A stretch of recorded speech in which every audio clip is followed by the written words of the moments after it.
getting updates from us. And it's mainly, Tom Price really wanted these updates to be very communication-oriented. They used to be, frankly, because I used to write them, maybe a little too policy-heavy, and just kind of like, yeah, you gotta tell her.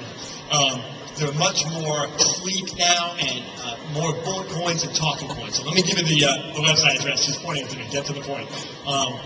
The website is rsc.price,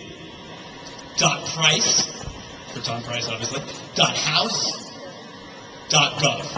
So rsc.price.house.gov.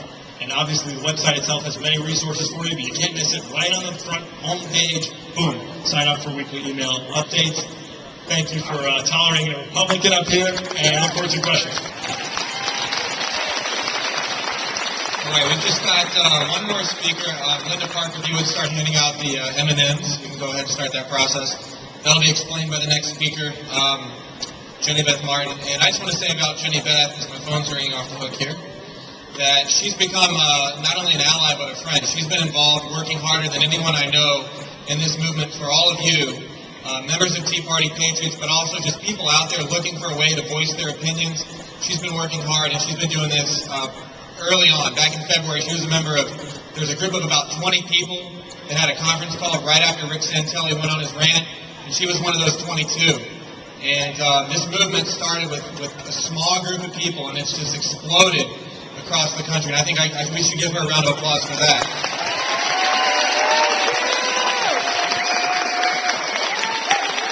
And I also want to point out, along the lines of what Paul's talking about in visiting the RSC website, those guys really are the people that share our values. You heard from Congressman Shattuck here today. Congressman Price is a good guy. He's going to be speaking on Saturday.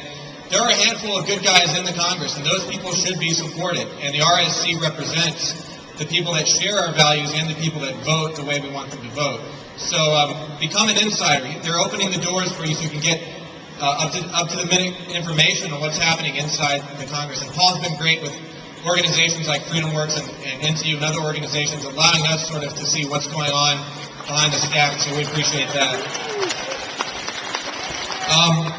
I'm going to go ahead and turn it over to Jenny Beth Martin here again with Tea Party Patriots. One thing I want to say quickly, though, is make sure you go through your packets, look at those. We've got some legislator leave-behinds that you can leave with people. We've got tough questions here that can kind of guide the discussion, very precise things that you can do. And then also, please, when you're doing your visits, make sure you get those feedback forms back to us through the mail, fax, or drop them off at the office. That's important so we can kind of see where we are and who are the people we need to put added pressure on as we go forward.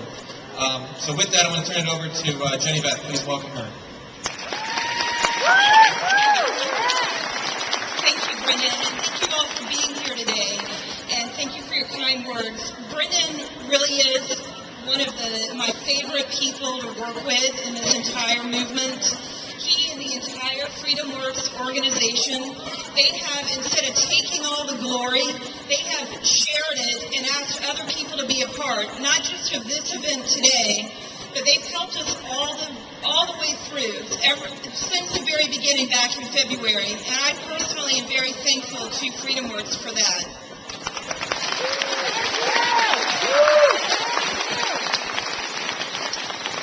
And one real quick thing about Congressman Tom Price, he's my congressman, and he really is one of the good guys. I knew him back when he was a state senator, and my county was a really tiny county in his state senate seat, yet he still came to our county and visited with us and paid attention to us, even though percentage-wise we probably only made up about 10% of his district. We were still important to him because we were constituents.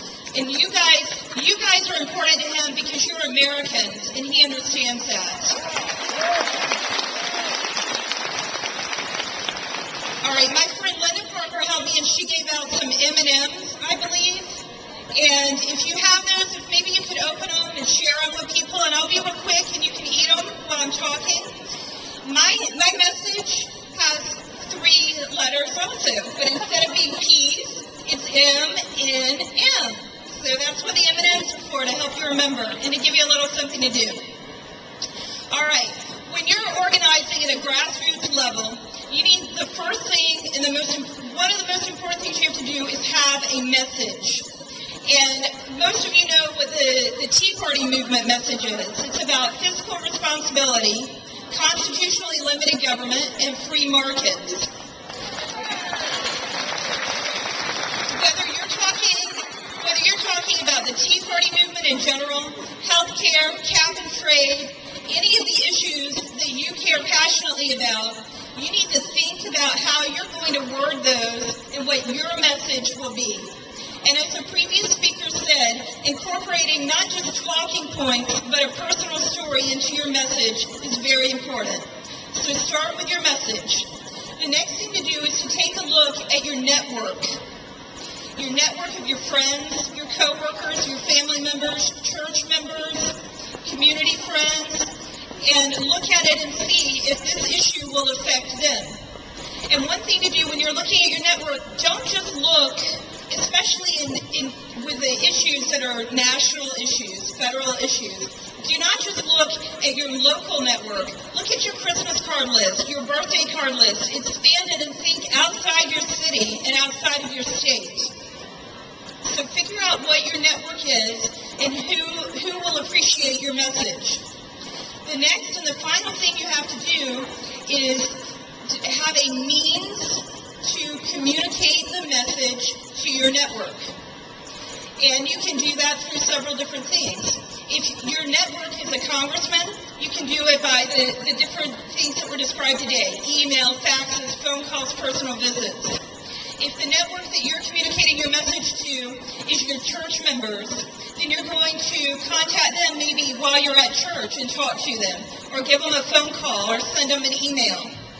If it's people who live in your neighborhood, the best way to communicate the message, the best means to communicate it, might be going door to door in your neighborhood and saying, "Hey, I'm your neighbor. Have you heard the stuff that's going on in the news about healthcare and the town halls?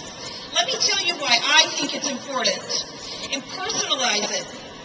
And guys, doing that and communicating your message at a grassroots level, and when you leave the door of somebody's house or hang up the phone or end an email, ask them to take action. Whether it's go call our congressman and tell him how you feel about this, or send this on to 10 other people. Whatever it is, go ahead and ask them to take one final step. Doing that and having a personal contact with somebody is the most powerful thing you can do in any kind of political campaign. Whether it's to promote or stop legislation, to promote or defeat a candidate, it is absolutely the most important thing you can do. They say that all politics is local, and it's true. It absolutely is. And this Tea Party movement, it did start with roughly 22 people on a phone call back in February. We communicated our message that we were sick of these tax increases and the stimulus and the out-of-control spending with our networks. And we were able on February 27th to have 50 tea parties around the country and 3 online events.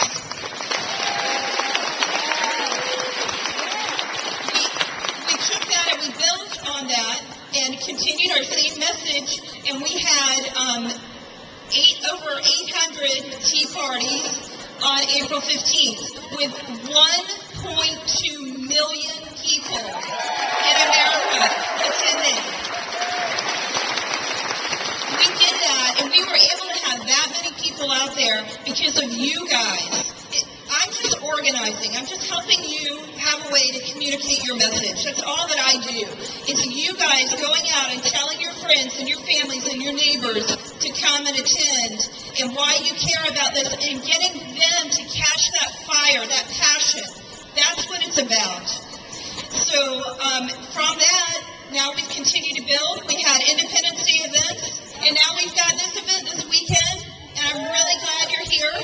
And I want to end with one thing that's not quite on the message, but it's something that you may want to consider when you're talking today to your congressmen and senators. How many of you heard any of President Obama's speech last night? How many of you have attended an event since February after Rick Santelli gave his rant? Pretty much everyone in this room. And of you guys, how many of you have made some kind of personal sacrifice sacrifice to attend an event, whether it's financial, vacation days, what have you. Everyone in this room has.